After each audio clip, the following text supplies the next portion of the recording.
Hello everyone and welcome back to my F1 22 My Team Career Mode, episode number 20 today for the Miami Grand Prix in Season 2. We, as always, start off with the Pirelli Hot Lap Challenge, so yeah, let's get cracking with that. This one is a time attack challenge in the Mercedes AMG GT Black Series, and yeah, this one was a little tricky, and not, being on one of the newer circuits, not 100% familiar with this layout yet, so yeah, this one I was only able to manage silver, the silver reward, so yeah, a little unfortunate, but that's the way it is, and we get, 500 acclaim and 50,000 credits, so not too bad still, but yeah, that is how that panned out. But anyway, looking at the R&D chart, we are smack bang in the middle again heading into this weekend, so yeah, could be another tough one. We again looking to score low end points. In terms of upgrades, we're going to purchase one to the weight redistribution, and that'll be the fuel tank positioning, and that should be on the car in time for the Azerbaijan Grand Prix. So we now look forward to qualifying then, and we'll see what we can do here in Miami. It's a fairly tough circuit. The first sector took me a while to get used to in practice, and just having to relearn it a little bit, as I said, during the Pirelli Hot Lap. So yeah, that took a bit of getting used to, and you can see not getting through it particularly well in our first qualifying lap, but regardless, the lap was still good enough in the end to get us through into Q2 up in P8 actually, so the time was there in the end. The second half of the lap was pretty decent. We look down the order and we see Fernando Alonso just scraping through in P15, just ahead of Nicholas Latifi getting through as well, with Alex Albon, Joe Guan Yu, Mick Schumacher, Oscar Piastri, Dan Ticktum and Jehan Daruvala getting knocked out in Q1. So just 3 teams and 6 drivers getting knocked out. The 2 Hasses, the 2 Alfa Romeos and the 2 Aston Martins getting knocked out.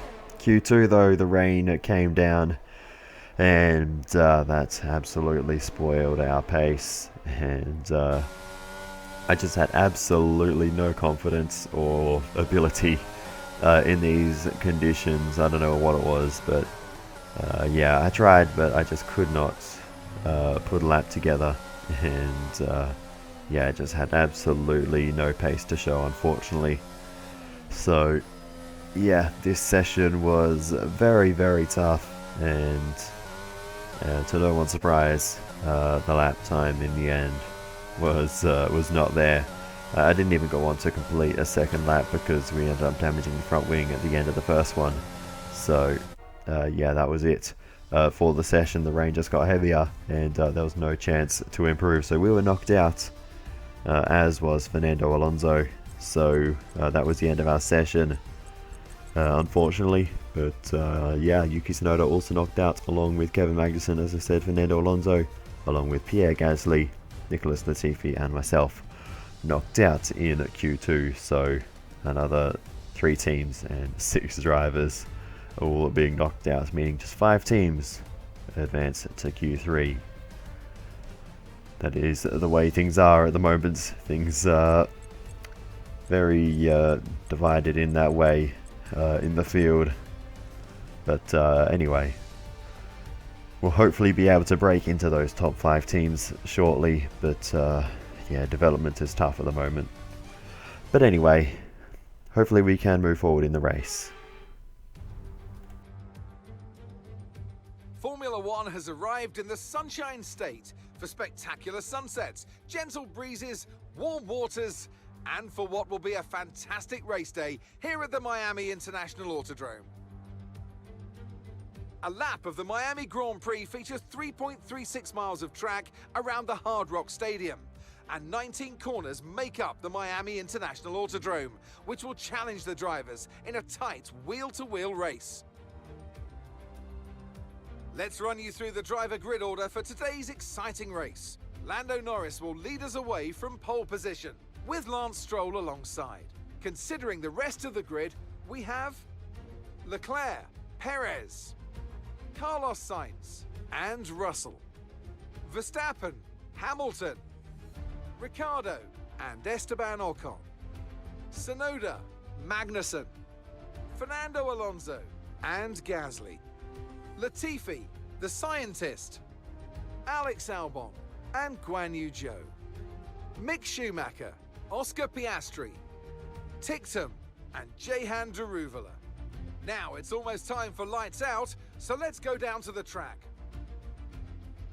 And joining me for today's race once again is Anthony Davidson. Let's talk about the scientist. No grid penalties, no mitigating circumstances, just a poor qualifying and a disappointing start position for them today. It's not a nice feeling, I promise you. They've got a quick car underneath them, but they've got onto the grid today and they need a pair of binoculars to see the start lights. They'll be desperate for a good start to make up for some of that deficit. After the points finished last race, let's aim to keep that momentum going. Alrighty, let's try to do that, but yeah, it was a very tough qualifying session for us, so I don't know, we'll see how it goes, but yeah, it could be a very tough race because it's going to rain later, so I almost have the feeling this race could be doomed from the start. I don't think an alternative strategy is going to work. We don't have the track position for that, so I think we're going to go for a fairly standard one. We're going to start on the softs, go aggressive at the start, see if we can make up some positions, and go from there as we go to the 5 red lights. And it's lights out, and away we go then for the Miami Grand Prix. It's an alright start for us as we now look to the inside, trying to make some moves into the first corner, and we might be able to do this. Peeking down the inside, up and over the inside curb. It was a bad exit though. We're just going to take things cautiously. We're actually going to bail out of that completely, rejoining the circle, but a bit dangerously there. But we'll move on. And in the end, we didn't gain as much ground as I perhaps would have liked, as we have an absolutely terrible run through the first sector. My goodness, what was that about? But anyway, we regain our focus, get back on the racing line, and shift our attention forwards once again. Meanwhile, Lando Norris leads the way from Lance Stroll. Those two took the front row. I actually pay attention to the grid sequence, whether that was through grid penalties or that's where they qualified. But either way, great stuff and a great opportunity for the pair of them.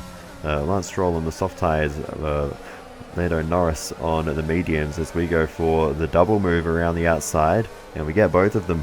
Fernando Alonso grabbing Latifi as well. And that was a nice little double overtake for us, and we did, semi-intentionally escort Latifi wide, hoping that Alonso could follow us through, and that went perfectly to plan. So that was well read by Alonso to follow us through there, and the pair of us were able to make that move. We continue on, and we make the same move around the outside of K-Mag in the other Williams. We won't be able to make these outside moves forever, but right now it's the easiest way to get past while the field is still bunched up. So we'll make these moves while we can, and we do get the move done on K-Mag and move ourselves up and into P12 now, so we're not doing too bad, and we will eventually make the move down the inside of Yuki Tsunoda up into P11 now. So Nice work, mate. That brings you up a place. with Esteban Ocon up the road now in the Alpine, it'll be interesting to see if we can catch him, because the Alpine is genuinely a faster car than our own. So this may be a point where we start to struggle and we continue on all the way to our pit window, because that is all the progress we were able to make, and we couldn't gain any ground at all on Ocon. We're pretty much locked at the same pace.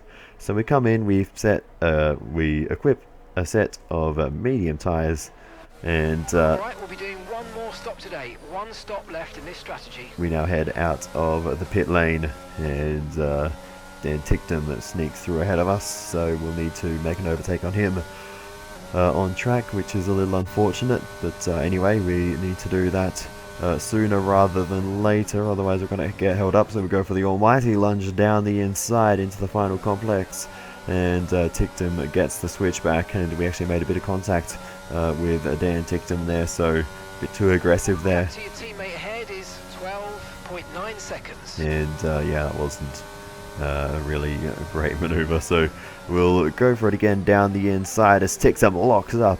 He's getting feisty here, but we get the move done. And with ourselves ahead of Dan Tictum and up into P14 now. I don't know why he's fighting us so hard. I mean, he was fighting George Russell hard on a different lap back in Bahrain, so he's been an exciting addition to the grid, that is for sure. Okay, gap to the car ahead is 6.9 seconds. But anyway, we continue on. Tyre condition still looking good. And so far the car holding up well as the tyres as we make the move around the outside of Zhou Guanyu. We're catching him multiple seconds per lap on our brand new tyres. New tyres seem to be worth a lot around here, that is worth noting. But anyway, we get past Zhou Guanyu, and a little defensive little shake there, but we leave the door open just in case he wanted to stick the nose in. But ultimately we have the tyre grip, and we're able to just drive right the way around. So we continue to push on. Fernando's in the pits. Okay, gap to the car ahead is 2.3 seconds. And we eventually move ourselves up back into P11 as Fernando Alonso makes his stop. Esteban Ocon ahead of us once again. So yeah, that is how things stand at the moment, as Zhou Guanyu retires from the race with a mechanical failure. Unfortunate for the Chinese driver. And he will not finish this year's Miami Grand Prix. So, continue pushing on then. And yeah, we couldn't match Esteban Ocon for pace, unfortunately. He just kept pulling away from us at this phase of the race. And gap to the car in front is 7.8 seconds. yeah, he just pulled away. We had nothing for him, so really we just had to keep pushing on. But then, as the laps went on, all of a sudden, as Albon's going very slowly there, we had a burst of speed, and we started catching him sometimes by over a second a lap. The car ahead is 3.5 seconds. As They're on fresh mediums. Carlos Sainz is ahead of us now, but he's out of sync. He just made a pit stop. But yeah, he's not actually legitimately the car ahead of us strategy-wise. So he'll soon pass Ocon, and actually Ocon's in the pit lane. So Esteban Ocon making a pit stop, but I didn't put the radio message in, but the car ahead's coming to fit the mediums. Car ahead now running medium tyres. it is actually going to rain soon, and Ocon may have just made a big mistake because he's come out behind us, and also behind Fernando Alonso. And he has, well, he will come out behind Fernando Alonso once he comes out of pit lane. And he's just put new tyres on, but it's going to be raining within the next couple of minutes probably. So we might as well push on. Hit this lap, so push now, push. Even though it is literally our lap to box, we're not going to because there's no point. We'll be boxing, you know, I'd say within the next few laps to put the intermediate tyres on.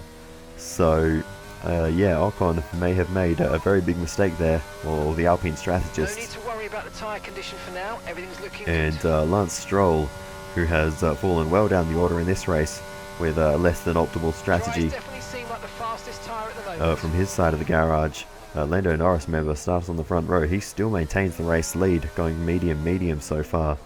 Stroll on the soft tyres, they really fell away in the first stint. And he just got held up by Lando Norris, couldn't use the pace of those softs. And then when they fell away, he just got overtaken by all the faster cars. So yeah, that really was not a good play for Alpine there for Stroll. So anyway, he's now back towards the back of the top 10 with his teammate. But anyway, we continue to push on and you know, work our way towards the period of rain, whenever it may come. And Lance Stroll, of course, does make that pit stop, which moves us for a new strategy option. into 8th position. Stroll does come out ahead of Fernando Alonso.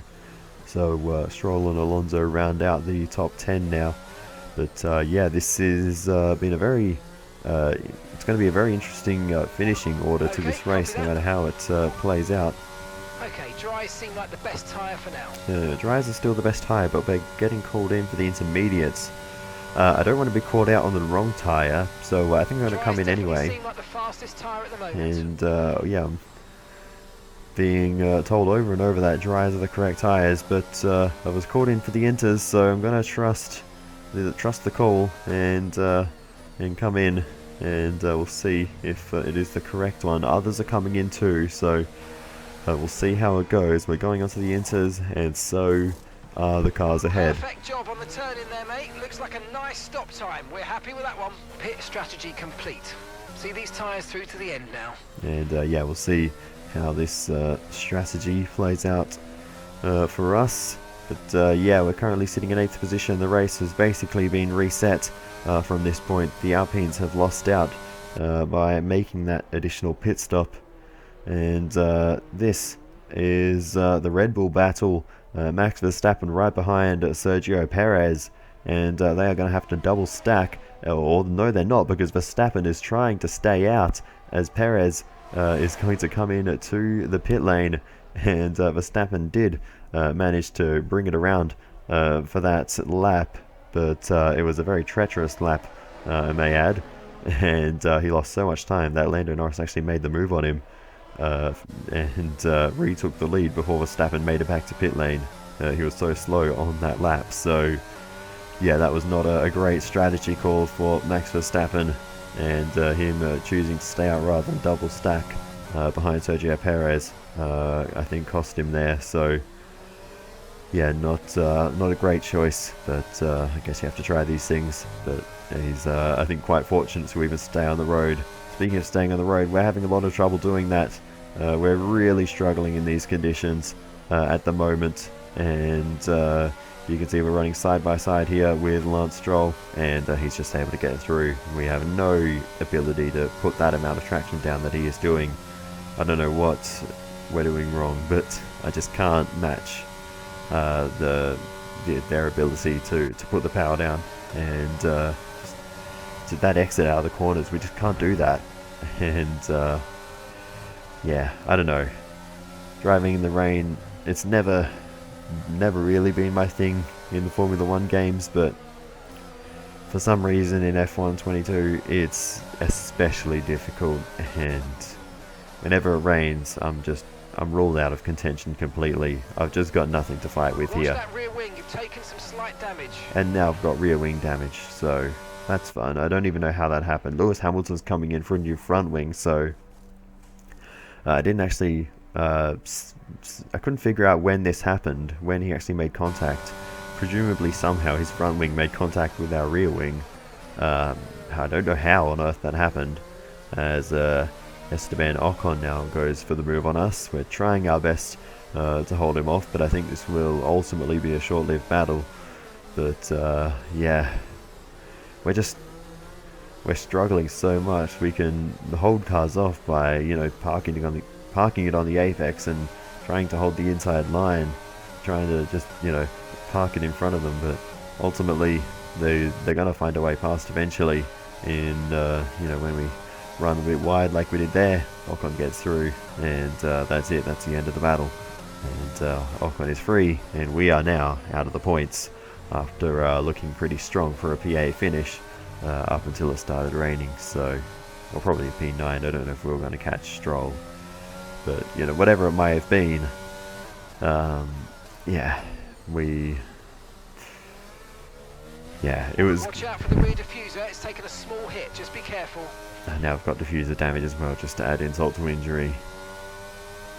We're just losing so much time, and yeah, the rear wing damage and now the rear diffuser damage, which, to be fair, I did that one myself, running over a curb. But yeah, we've got nothing to fight with at this point. I'm literally just Come on, you can win that place back. running around the track, trying not to crash and trying not to damage the car any further. But at this point, there's no difference between finishing in 11th or 19th. So yeah, I'm just getting to the finish for the sake of finishing the race, basically, and that's all there is to it. So, oh, here we go again. Bit of a loss of the rear end in a straight line because I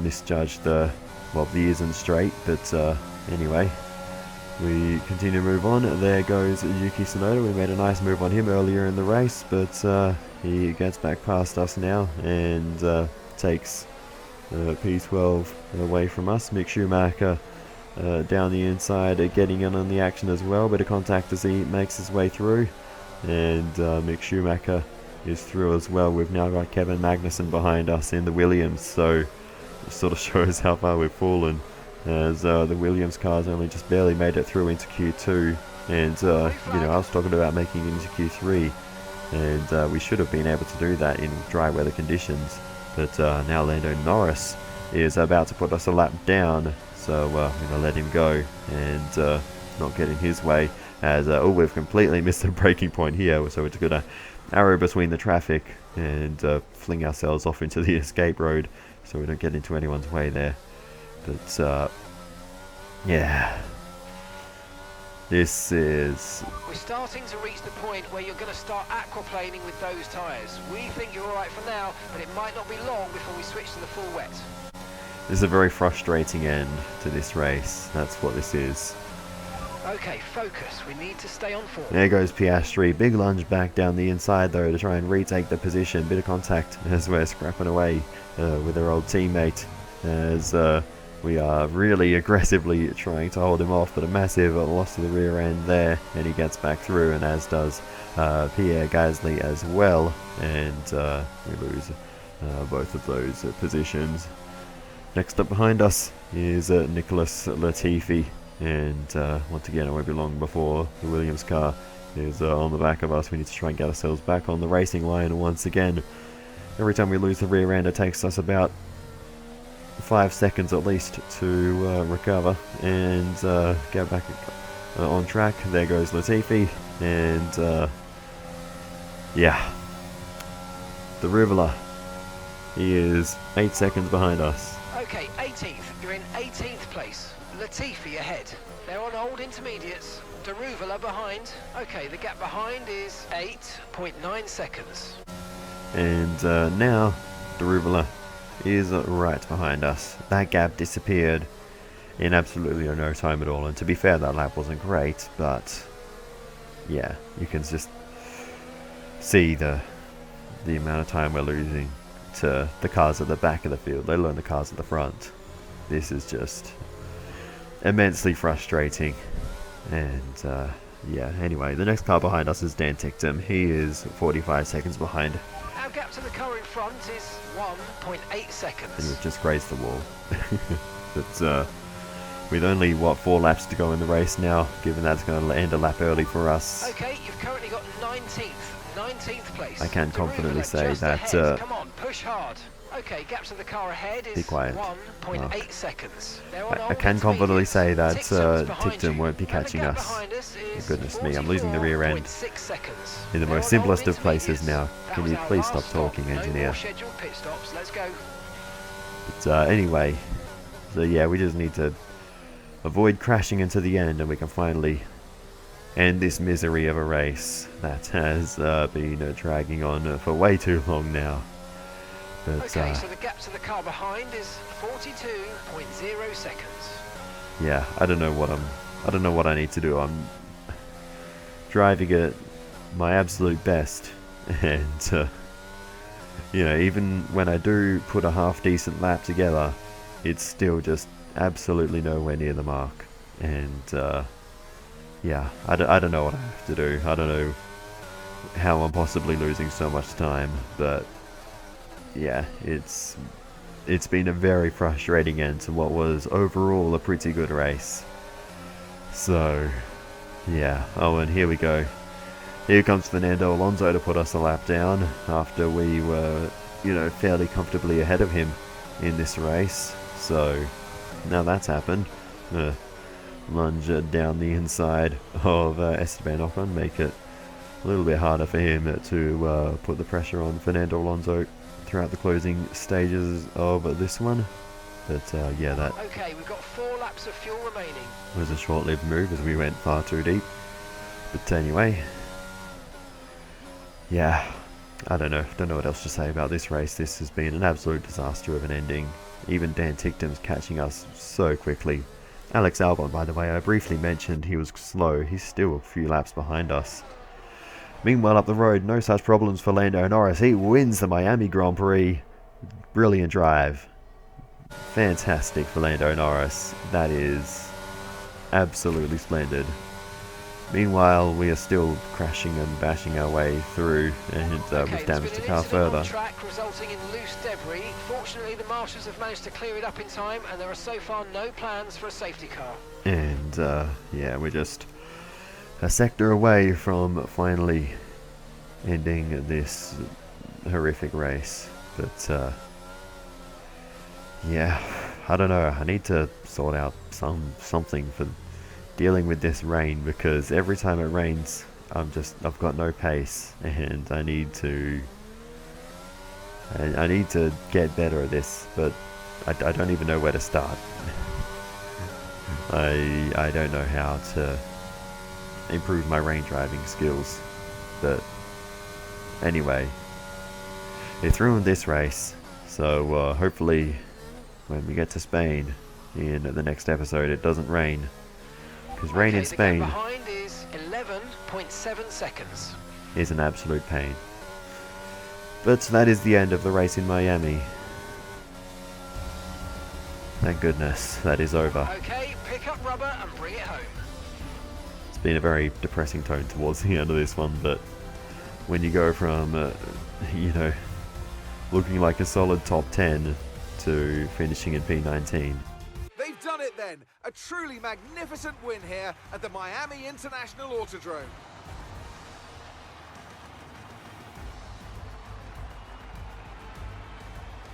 Tell me, Ant, how do they manage to achieve this win? Rain always has the potential to liven up a race and mix up the order, and they've taken full advantage of that to claim the victory today. It's always a bit of a lottery when the conditions are like this, but they've managed to stay on circuit and have come out on top.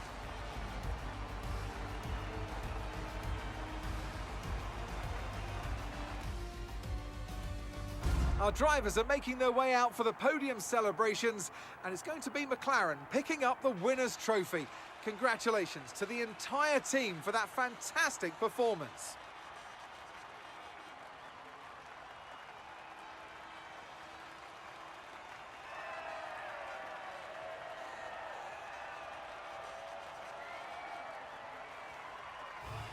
So it is Lando Norris who takes his first race victory in Formula 1 for McLaren. Charles Leclerc finishes in second position with Sergio Perez taking third.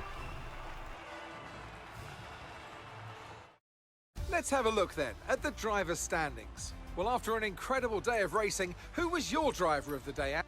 Oops, sorry Anthony, I've cut you off there. I guess we don't get to hear your driver of the day. Curious as to whether Stroll's questionable strategy there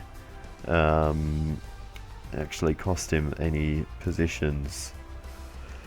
It doesn't look like it. I think the pace of that Alpine just really wasn't good enough to race with the top group, the Mercedes, McLarens, the Ferraris, Red Bulls, that lot. So I don't really think he was ever in that fight, despite being on the front row. He ended up 8 seconds in front of his teammates, so I think the Alpine was just genuinely back, with us at the back of the top 10. I think that's just where the car was. So yeah, that's a shame, because whatever put him up there, whether it was grid penalties or whether he genuinely qualified up there, again, I should probably go and check the grid sequence to see how we got there, but it was a great opportunity, and I think perhaps with better strategy, potentially there was a greater opportunity than what the end result had reflected. But regardless, decent points for Alpine nonetheless. Anyway, the end result of the race: Lando Norris ahead of Charles Leclerc, Sergio Perez, Daniel Ricciardo, Max Verstappen, Carlos Sainz, George Russell, Lance Stroll, Fernando Alonso and Esteban Ocon rounding out the points finishes ahead of Lewis Hamilton and Yuki Tsunoda just missing out in this one. Quick look at the updated drivers' standings. Max Verstappen leads away 22 points ahead of Charles Leclerc, 23 points ahead of Carlos Sainz, 25 points ahead of Lando Norris and 34 points ahead of us, and 35 points ahead of Daniel Ricciardo, just to include him there as well. Those are the major contenders at the moment. In terms of the constructors, Red Bull lead the way 3 points ahead of Ferrari. Mercedes overtake us. They're 3 points ahead of us as well. We're in the fight for 4th position in the standings at the moment. McLaren not too far from the championship lead either, just 18 points behind Red Bull, so one to keep an eye on too. So yeah, that is how everything stands at the moment in championship land. But yeah, we need to work on our wet weather driving, as I was saying. I don't know how. Maybe I don't know. Maybe next time it rains I should try turning the traction control back on. It did cross my mind throughout that race. Generally, I refuse to in the Formula 1 games these days because I generally drive much better without it. But perhaps in the rain, it is more beneficial to use it. I don't know. Maybe it is something I have to look into. But anyway, I'll potentially try that next time it rains. But yeah, it's very frustrating to have all of that happen. But anyway, that is how that one played out. And yeah, we will just have to move on to the next round and hope we have better luck there. I am skipping through this end screen slightly hastily. The frustration gamer rage levels were quite high after that race.